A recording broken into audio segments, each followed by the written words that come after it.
Welcome back, everybody. It is still Wednesday, February 4th, 2026, and this is still the General and Housing Committee. We've heard really interesting testimony on 775, which is the Rural Finance Bill. And now we are going to continue that with just committee discussion and markup. And just reminding the committee, this is our chance to give, it's not our final discussion, it's not our final vote, it's our chance to give any suggestions to put in a redrafted bill, which then will be put before us. And so it's a chance to have a discussion.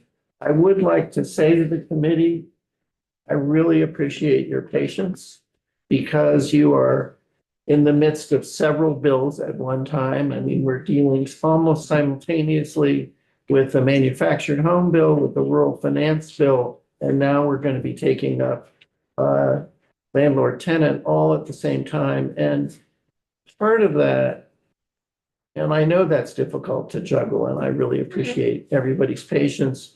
Part of the major reason for that is just all these bills are going to have a rather tortuous path through subsequent committees. And we want to make sure that they just don't die because they don't get done in time for crossover. So that's it. With that said, Council, do you want to tell us a little bit or talk to us about this? I can. For the record, Cameron Wood, Office of Legislative Counsel. Will you let me in the? Let me in. And then I'll pull my bill up. You can. This is actually the bill. Right? Okay. Do people need printed copies or? I'll bring it up as well. Just a second. I don't. I'm just trying to be. Is there anybody that doesn't have a printed copy? We're talking about 775. 775 Yeah. who would like one? 2.1. Okay, just to jump in, I just want to remind or reorient from where we were last Friday. Friday afternoon, we did an initial walkthrough. Myself, John Gray from the Office of Legislative Counsel, reviewed the sections with you all and the Committee on House Commerce together. But just as a quick refresher, and I'm not going to scroll through the bill, I'm just going to mention each section briefly. You have the section 1, which is the Rural Housing Finance Pilot Program. That's the program that would be run by DHCD, which would provide tax stabilization for up to 300 housing units, certain criteria about affordability, location, must be in a municipality of it's fewer than 5,000 persons, etc. That's one program. Totally separate from that is the provision in section 3 about the special assessment bonds. So this is where a municipality already has the ability to create special assessments. It doesn't have to be a townwide vote if the properties consent to the special assessment. And what that section would do is specifically in statute, authorize those municipalities to issue revenue bonds backed by the special assessment that is put on those properties to help fund infrastructure. So that was another piece of the bill. I just want to add one thing there. You remember Michael Gahn from the bond bank testified on that. One of the reasons you've seen him before this committee. One of the reasons he's involved and knows all about it is because in other states where cities are bigger and have substantial staffs, there is no bond bank. There is no statewide bond bank. They're just some city, Berkeley, or with a population, I don't know, about 300,000 or whatever, it just issues bonds itself. But in Vermont, because we have these tiny towns, the towns don't actually issue the bonds. The bonds are structured and issued by the bond bank. So just as a general matter. And so, for example, in this bill, if the town said, oh, we have a developer here who's developing 25 houses and we want to do an assessment district and issue a bond, a revenue bond, it would be the bond bank that would structure and issue the revenue. And then the money would go through from them to its intended purpose. Sorry to interrupt. That's it. So the next piece, so those are the first two, you kind of think of these in different buckets. Those are the first two programs that would be authorized or statutory authority that would be authorized.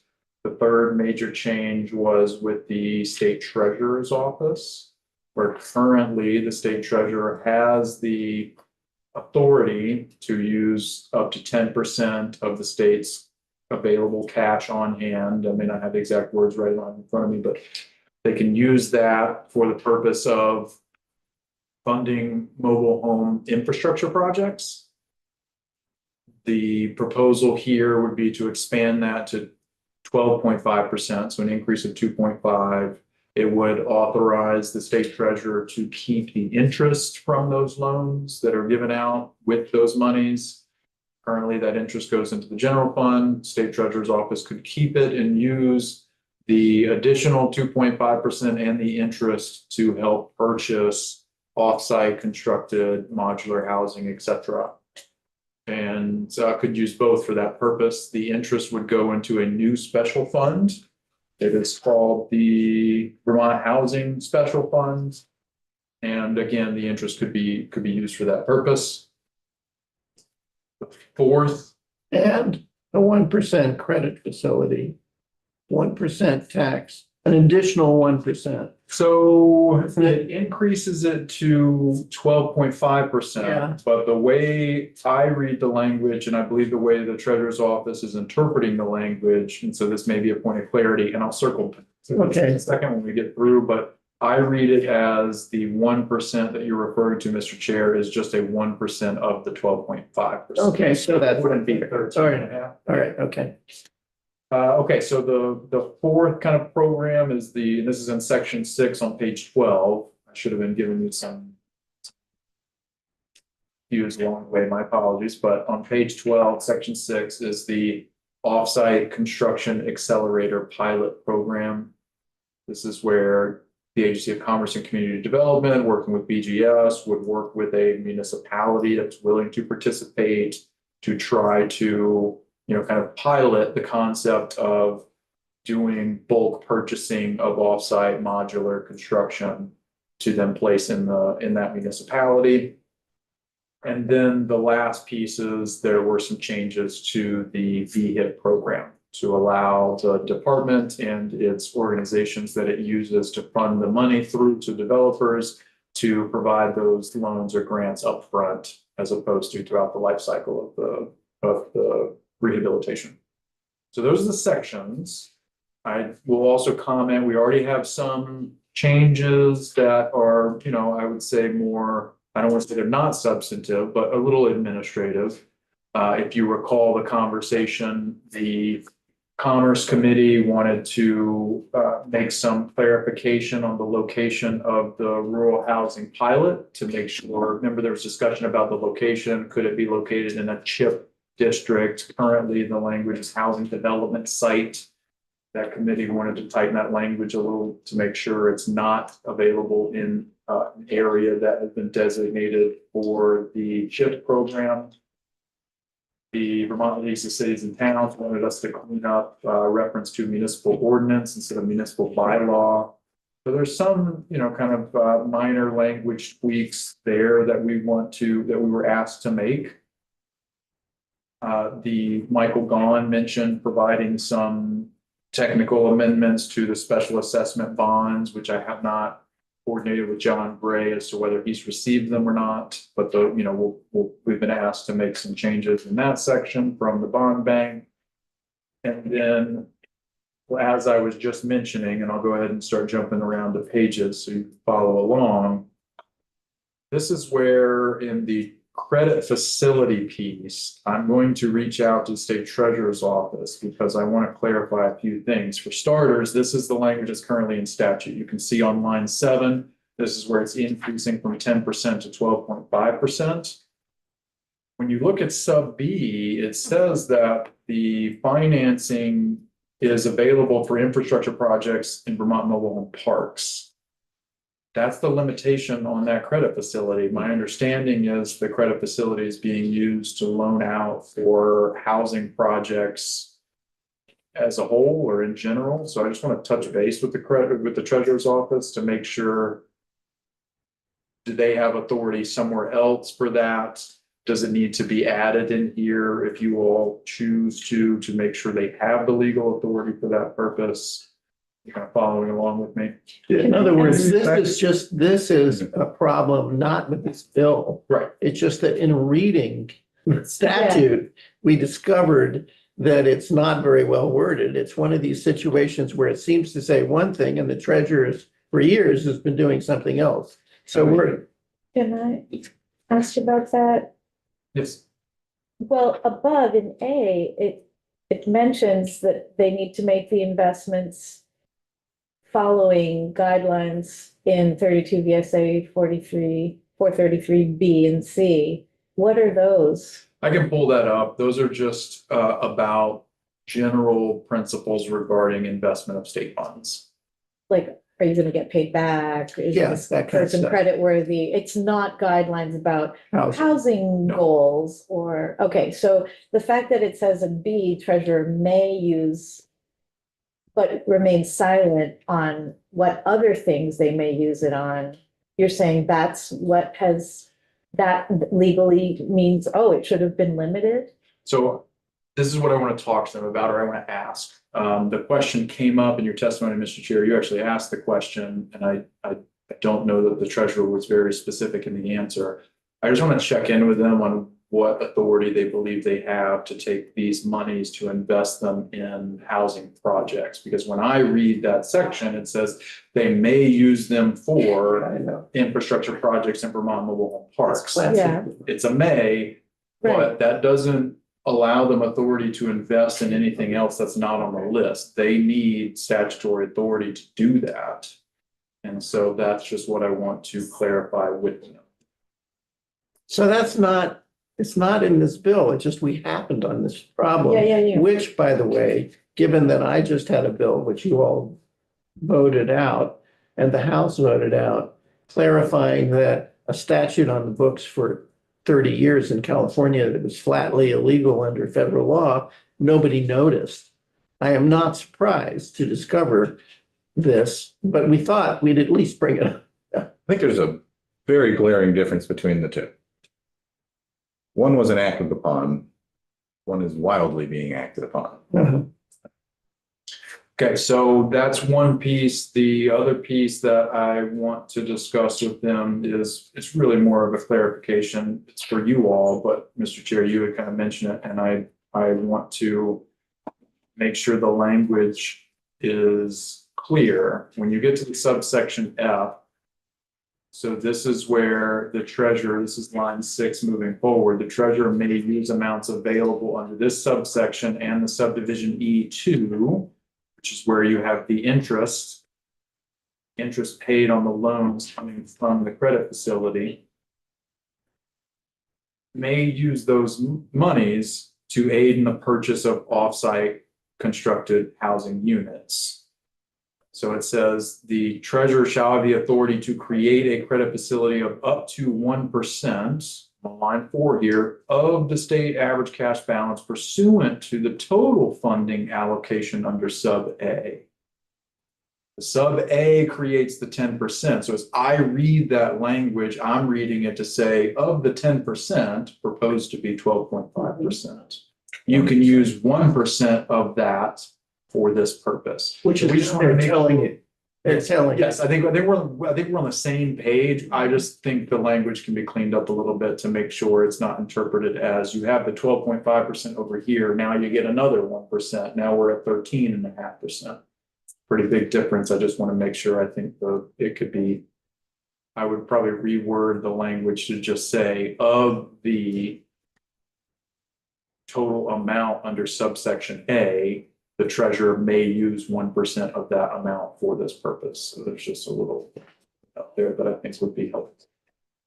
We received a couple, are you done listing Yeah, what those you are, have so far? those are the kind of changes that we have discussed, at least publicly with the committee that you all asked for on last Friday, that we've been made aware of, things that we noticed that as we were doing the walkthrough that are deserving of a little clarity. Now's the time to tell him what else he should do. Joe? That 1% of the 10% would now be 1% of the 12.5%. Yes, sir.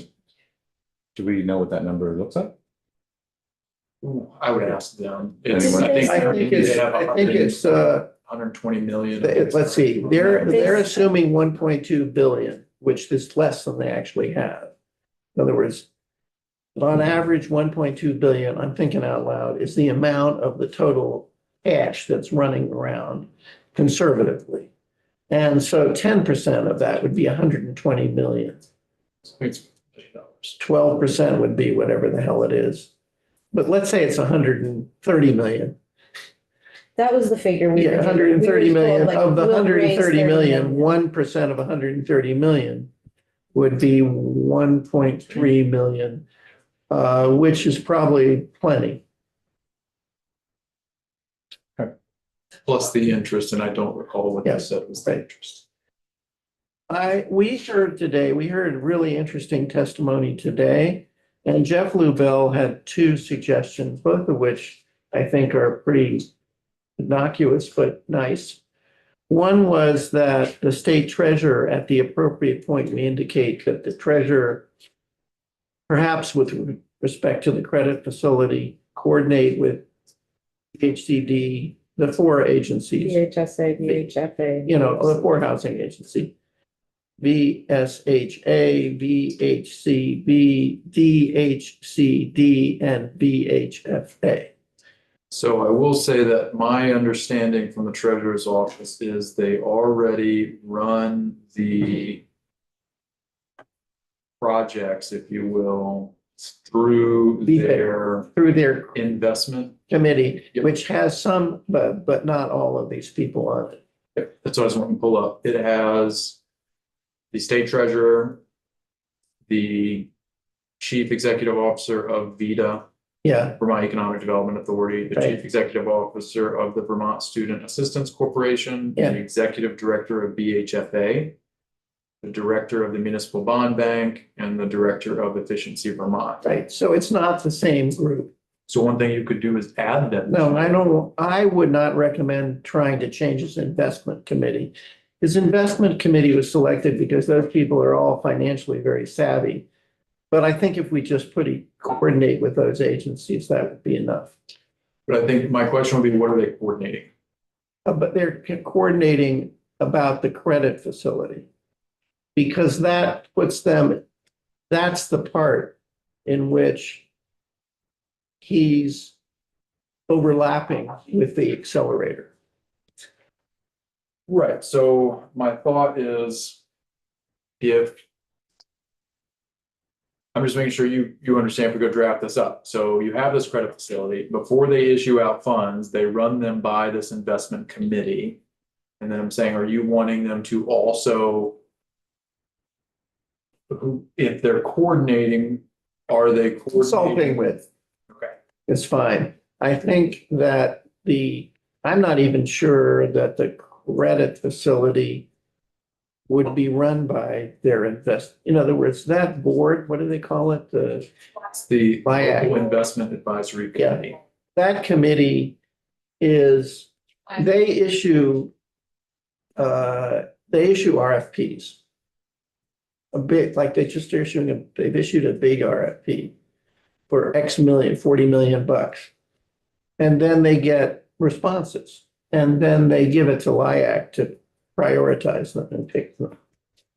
I'm not even sure. I think the credit facility is something that's going to be designed once and then used with this bulk purchasing system.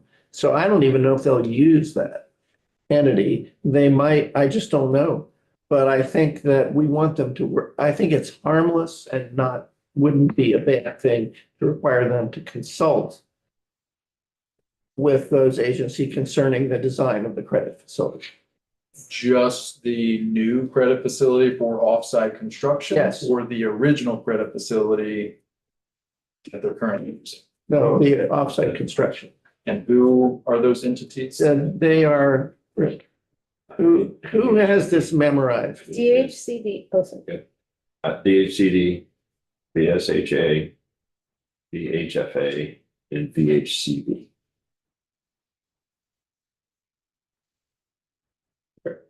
The other thing that was suggested, I think is also a good idea, relatively easy. If you look at page 13, council, Yes, sir. Line 11. oh, that may be different. Line 1.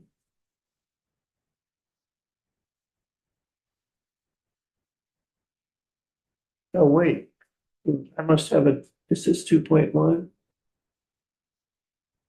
Well, wherever it is, I have it. It's, Oh, are you looking it's at under it? 7D. It's So D, scroll down. item D. Yeah, The pilot shall create, et cetera, occur in a municipality. Jeff Lubell suggested one or more municipalities. I thought about that. Right. Yeah, I mean, it's up to them. I mean, if we're gonna get a pilot that shows us whether the aggregate ordering is working well, good. That's what I was thinking as well. Yes, sir. Good thing you can read your own writing.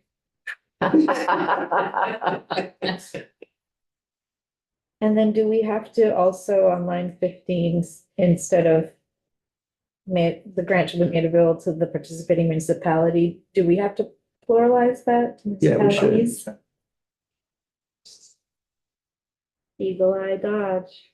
That's I'm great. really impressed. Yeah, I know. Now I know what you're gonna do in here. What happens when I Uh-oh. eat coffee and banana bread? She's on a roll. In the locked in, they call it. Well, okay.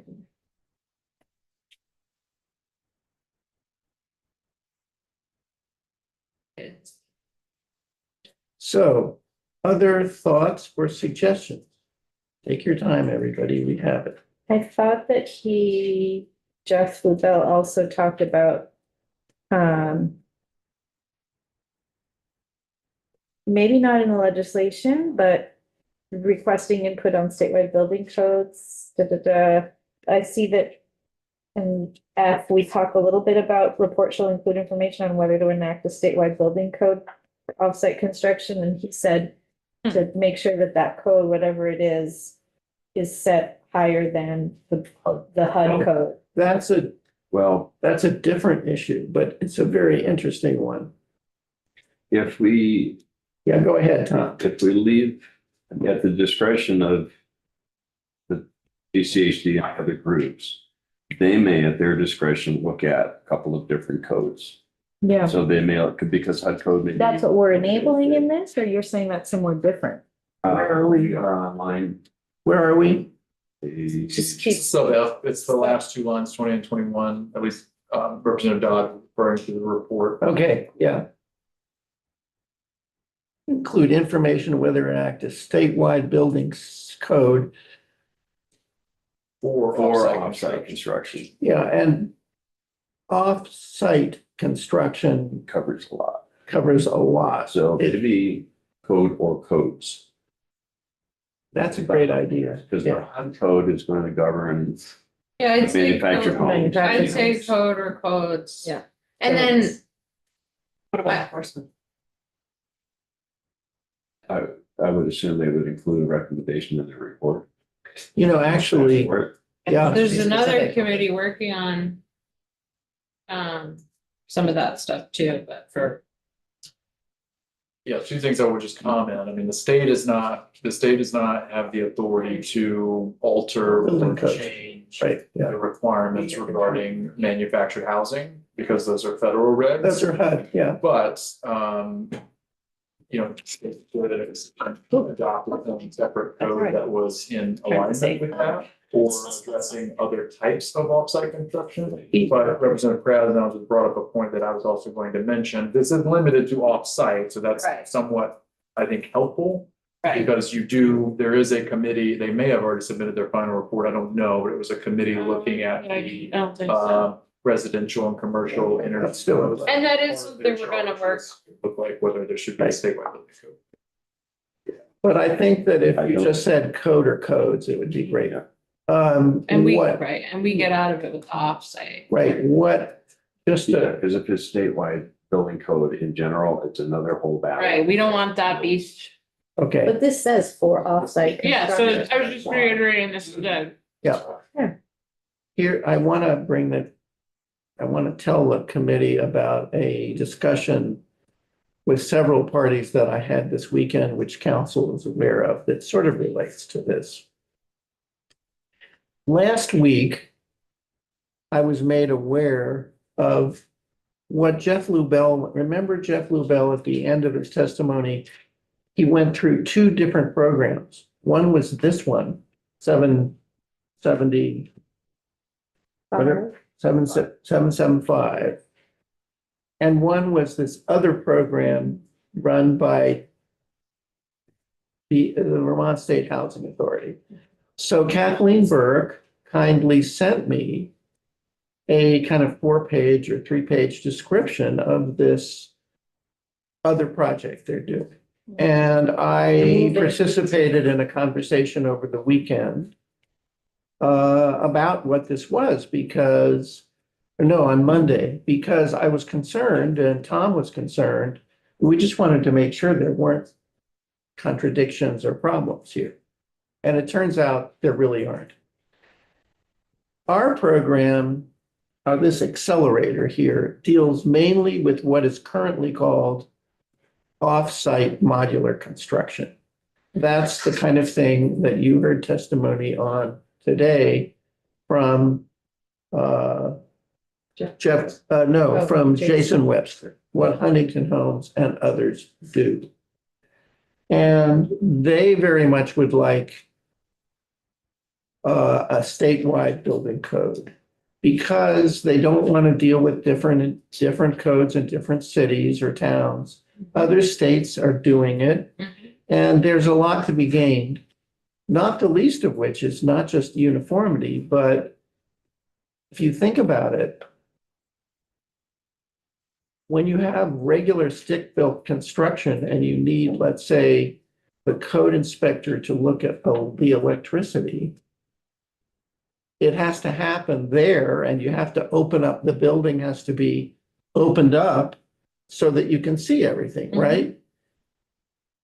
When you have Huntington Homes building it, all of that can happen in the factory, not where it is. There's no reason to tear apart the building when it gets delivered to the site so some local inspector can see it. It should be inspected in the facility because that's where everything is put together. So anyway, these codes in different states, some of the best ones apparently address this issue of not only what the standard is, but where the inspection occurs. Okay. The Vermont State Housing Authority program is primarily aimed at what we have called here manufactured home, not offsite modular, manufactured homes, which Jeff has indicated to you goes all the way from single wides all the way up to these cross mods, which look like, small regular houses. And those are built to the HUD standard, which we cannot change. But Cameron, what Jeff testified to is there are in fact various different HUD standards depending on climate situation. So we could specify energy efficient, but we also could specify wind resistance that's high, which he called the Miami version. Apparently, there is a version that's very high on the wind resistance because of tornadoes or hurricanes, and it's called the Miami version, and he urged us to specify that, which is again up for discussion. I mean, it's just a different. Only as long as we put in statute that it has to be the Miami version. Yeah, we ain't putting that in.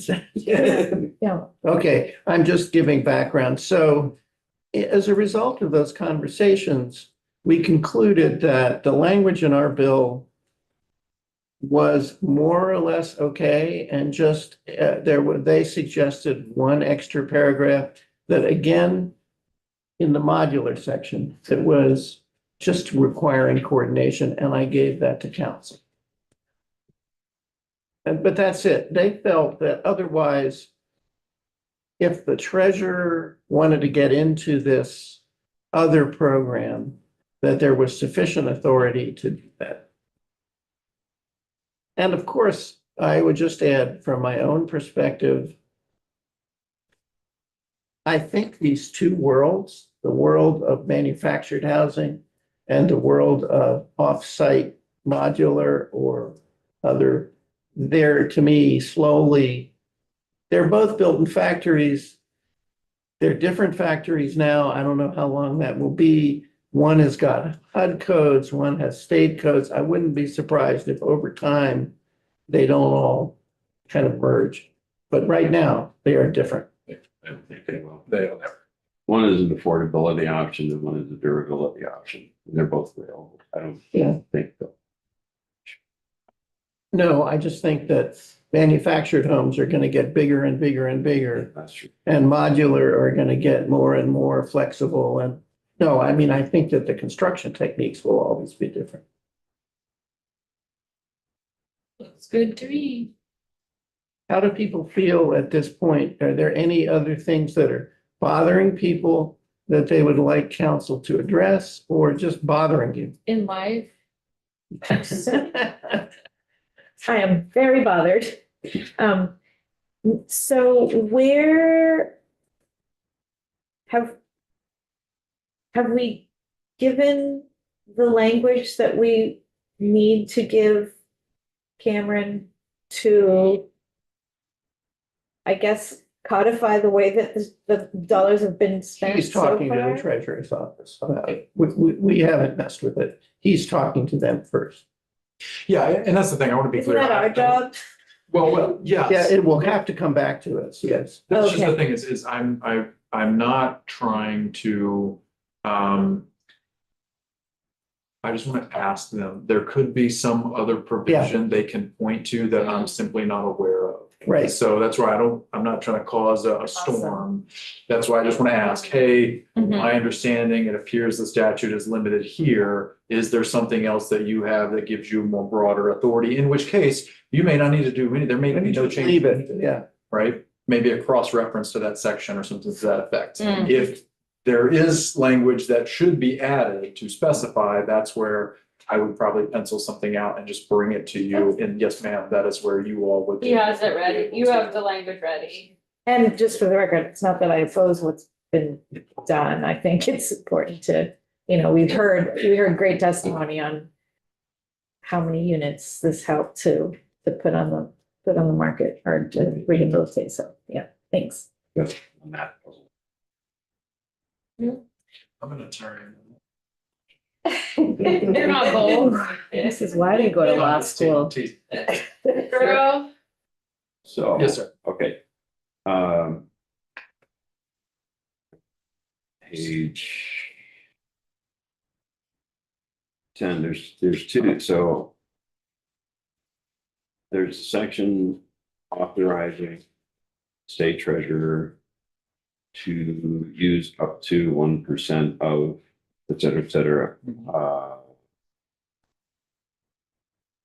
for basically mobile homes. I think this Yes, is, sir. and I'm for that, my eyes are finding it. It is on And- page 9. Okay. That is right here, the sub A and B. All right, that's 1% of the. All of that percent from bond. Okay, so further down on page 10.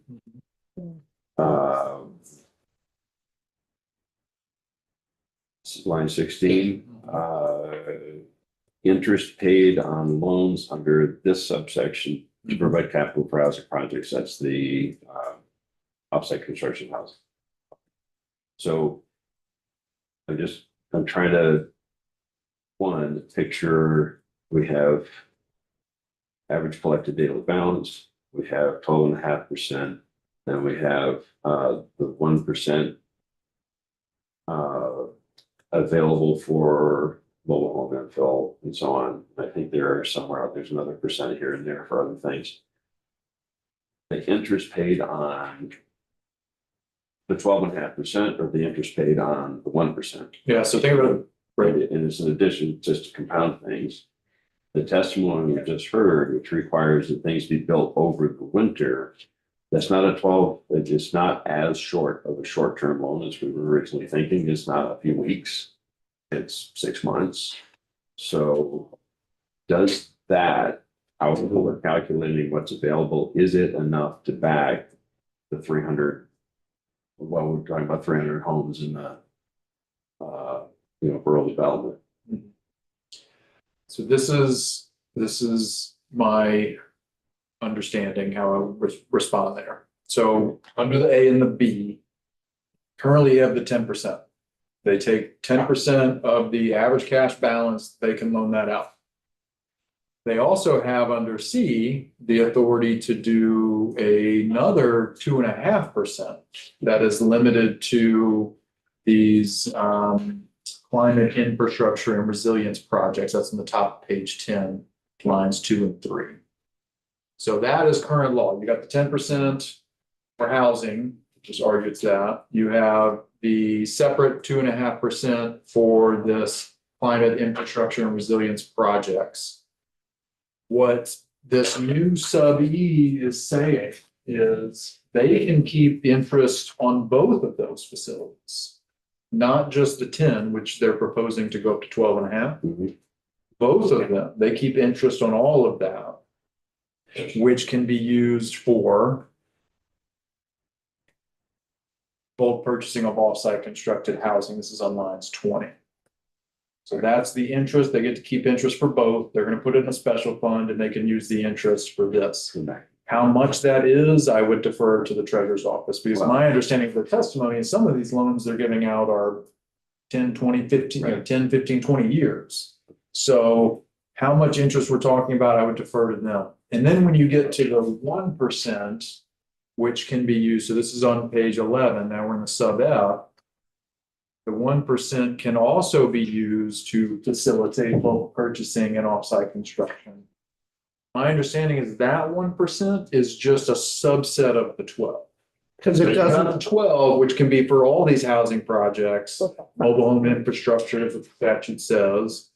Of that 12%, 1% of that can be used for the offsite plus the interest now. So you're taking interest 12. plus the 1%. Yeah. So you got at least, what do we say, 1.3 million at least, plus the interest. to be clear, that is an interpretation that is based on the wording in the statute. Okay. Because the statute for the 2.5% says, in addition to the provisions of subsection A. It's very clear, it's extra. The statute in its current form on the credit thing, the 1% doesn't say the words in addition to. So he's interpreting it as part of. However, we should ask that's what it currently says in words. What we ought to do is ask the treasurer what their intention was. If their intention was that the 1% is extra, well, great. That would, Right. And so this is clarity you need. My recollection of the treasurer's testimony was they anticipated these changes to get them up to a total of 15% of the credit facility, which if it's a total of 15%, then it's, the 1% is part of it, yeah. 12.5. that's right. Because you have 12.5 plus the other 2.5 for those climate resilience projects. So that would be 15. And that's So it's why 16, right? I believe we're on the same page, Right. but we just want to make You sure want to check that's this. what you want, you all, and that the language accurately reflects that. Right.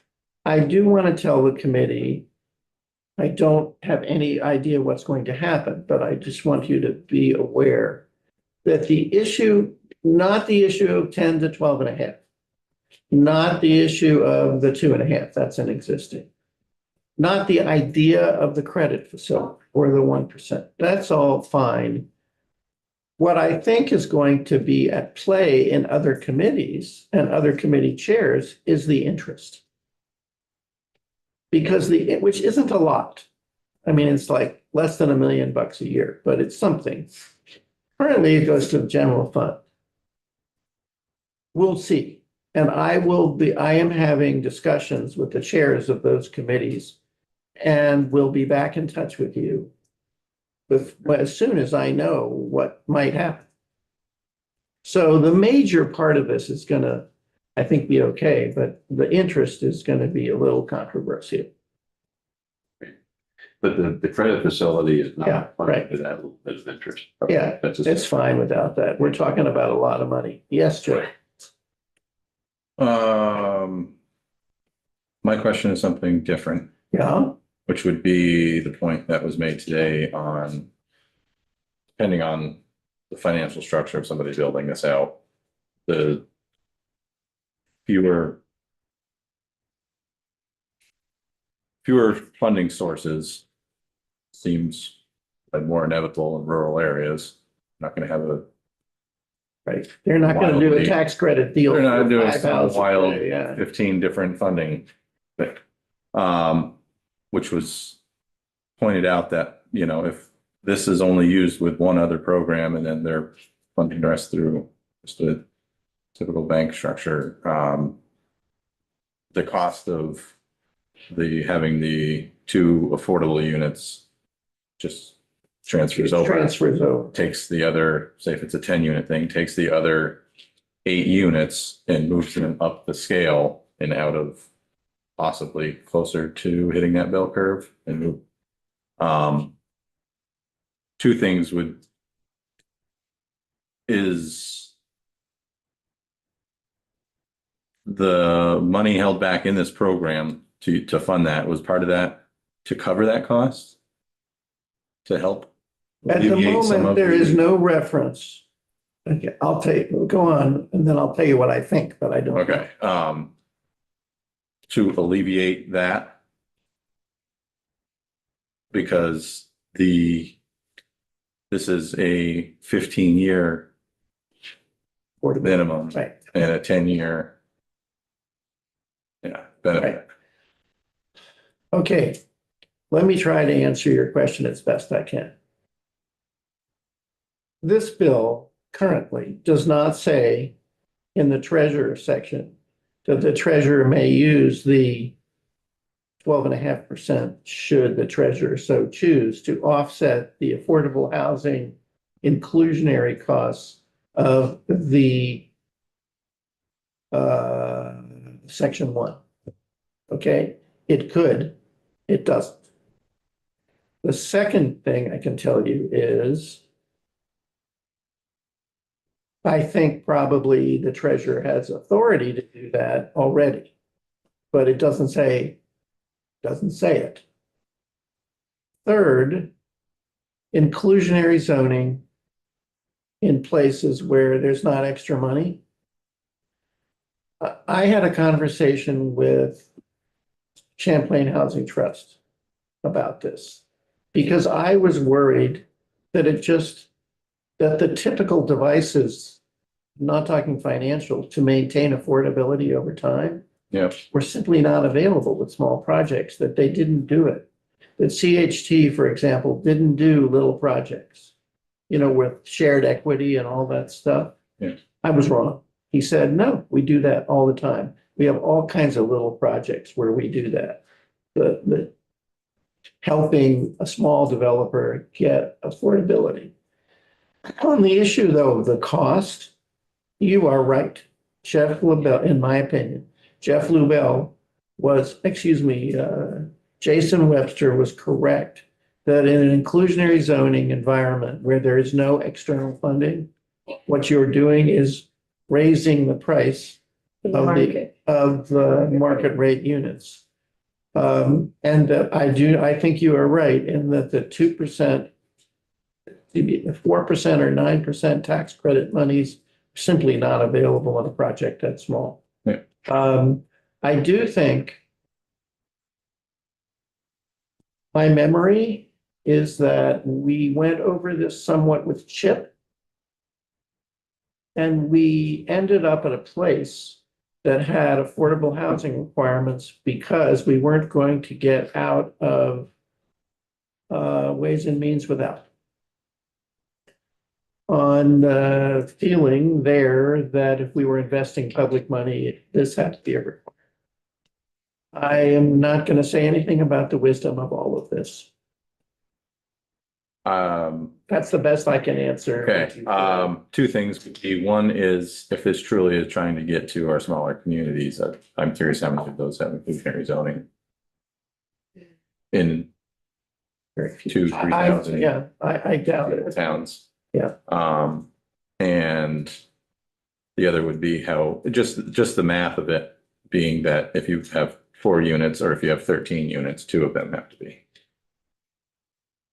I have only one suggestion at this point. I don't think we have to give council instructions on what to do about this possibility because the option is available to strike it. I do think that it wouldn't be a bad thing to ask council, if with the rest of you agree, to draft a sentence that would give the treasurer express authority to use the money for that purpose. For which purpose? To offset the cost, the inclusionary costs associated in the pilot, in the, The first section. the first section. The interest or the interest and the 1%? You can put interest in one, no, it's to use the, Just the interest, no, the 12.5%. the whole thing. Yeah. Okay, so It's just part of his general authority. I wouldn't think that'd be. What, Joe? I mean, what do you think? That, I'm just thinking that they, you're thinking that they could buy down affordability for any program they're doing now, They do it all the time. Yeah. Right now, but they do, a lot of their housing is affordable. And it uses, you can't even Okay, I'm say thinking why of it's backward. affordable. Yeah. we're just not adding that in here. Okay, I switched, Yeah. I flip-flopped the two there. In other words, language which tries to address the reality that Joe is alluding to, which Jason Webster said, which is that with very small projects, tax credit, a lot of the affordable housing money isn't really available. And so one thing would be to give not saying it solves the problem, but it gives to be overt in giving the treasurer discretion to invest their housing money, whatever I'm talking about, their 12.5%, in mitigating the cost of inclusionary zoning with respect to section 1. And just see what that looks like and what, just a thought. Yeah. I mean, do you want me to add? yeah, add that just so people can see it. I mean, we can always say no. And I think we talk up to the treasurer about it too. And we have a representative of the treasurer here who is recording all our words, so I have a feeling the treasurer will learn about it. Note that there's nodding going on. Yes, I have to get to a meeting. okay.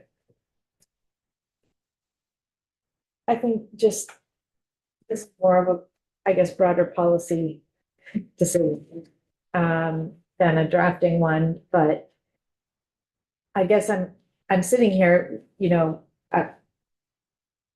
wondering whether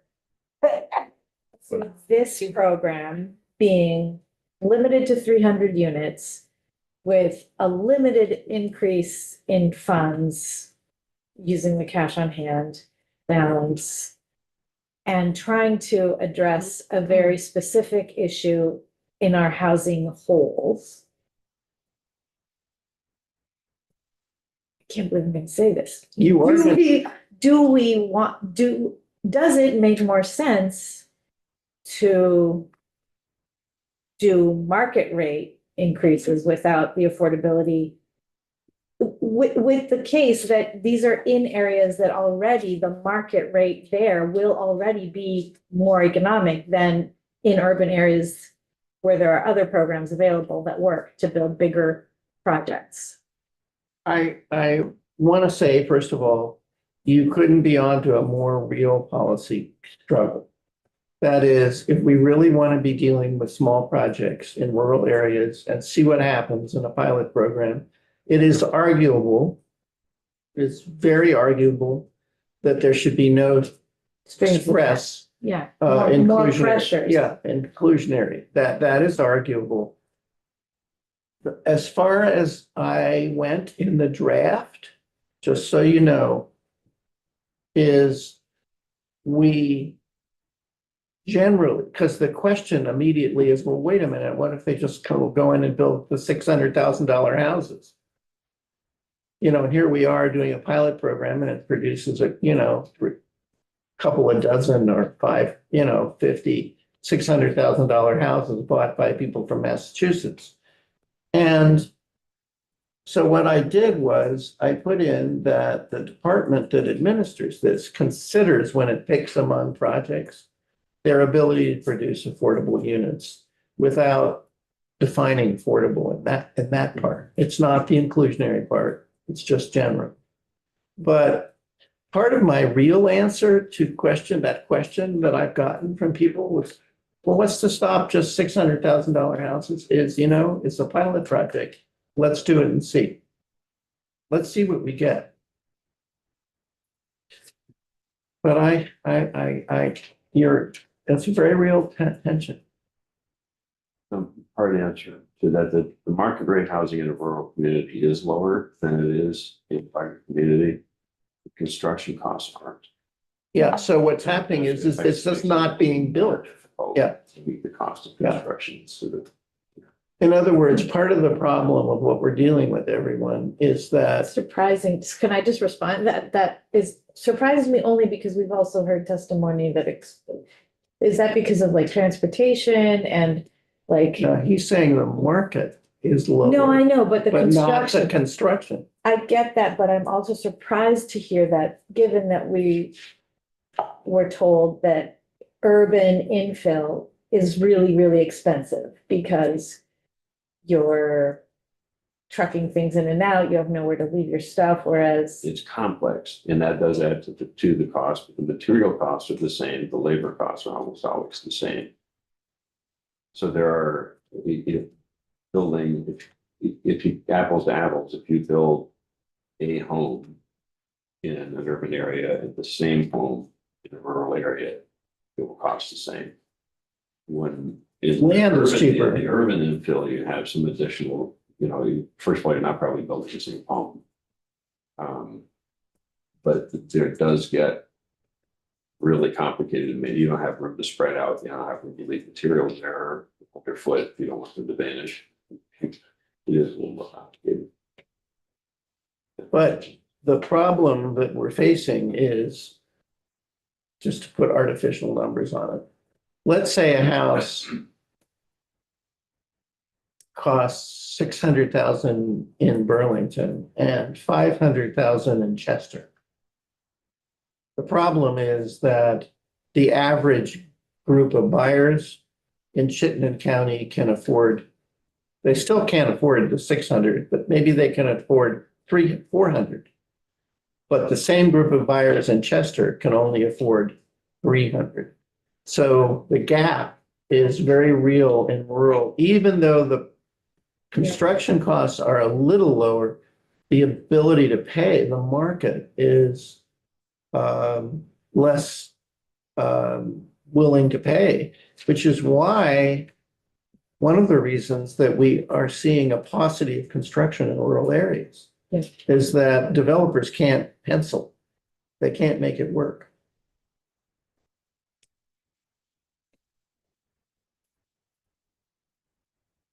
Anything else to tell our council? I mean, I think that this is an open area for discussion.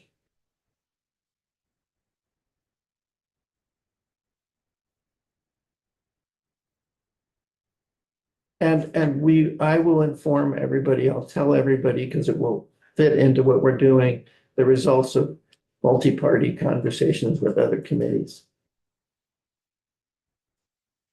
I'm trying to avoid a situation where we, and Commerce that is working with us, get a project together that we're happy with and we send it somewhere where it just doesn't happen. Yeah. Okay, this afternoon, before we adjourn, which we can do now, almost. After lunch, we're going to start landlord tenant, a subject with no controversy whatsoever. And we're going to start by making sure that the bills that are out there are introduced. There is one more bill that is not before this committee and is not being introduced, but we can talk about it. It's over there across, it somehow made its way to judiciary, but it's about the same thing. It's about access, it's overruling State v. Dixon and. Yep. Yeah, Sorry. and allowing a Trespass. no trespass order against not the tenant, but against visitors who are selling drugs or doing. May I chime in before you adjourn? Yes, I will just highlight for you all as a committee that this afternoon is going to be very dense with a lot of information. There are, Go take a nap. we should take a nap. there are, no, fuel up at lunch. Yeah. There are a minimum of 5 bills to review together at the same time. I have done my best to provide you with material that will be helpful. It's not an easy task, so if you find that you need something else, please feel free to let me know and I will work on it. But I'm going to do my best to walk us through it. Just pre-preparing you all. Can you share the printouts with us before we get together? He doesn't have them ready. I'm continuing to work on them. Oh. While they were done, they could use improvement. And So he's trying to get us to sympathize with an impossible task. Yeah, right, yeah. And prepare us for his inadequacies. No. If anything, it's like, how do I deal with this